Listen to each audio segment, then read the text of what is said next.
Ayan na guys. Namalingki na naman. 5 piso lang daw yung tanglad. Sabi ko halagang 5 piso. Sige, dagdagan ko na. Ayan guys.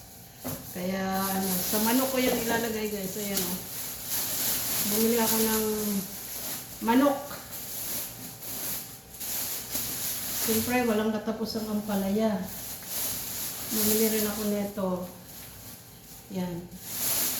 Tapos, kasi magbi-blender ako guys na ito, carrots saka pipino, celery. Lulutuin ko ito ngayon. Bili ako ng itlog. Yan o. 6 na piraso. Bili ako ng kangkong. Okra. Pechay. At siyempre, hindi mawawala ang malunggay guys. Bumili ako nito celery kasi pang ko.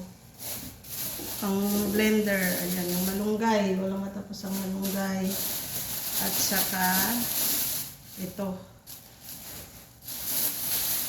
Tingnan, ang cute ng ko guys, oh. Ang cute ng sibuyas ko. Yan, oh. Yan lang. Tapos ito. O, ayan, oh. So, yan. Meron na akong pagkain. 5 days yan. 5 araw yan, guys.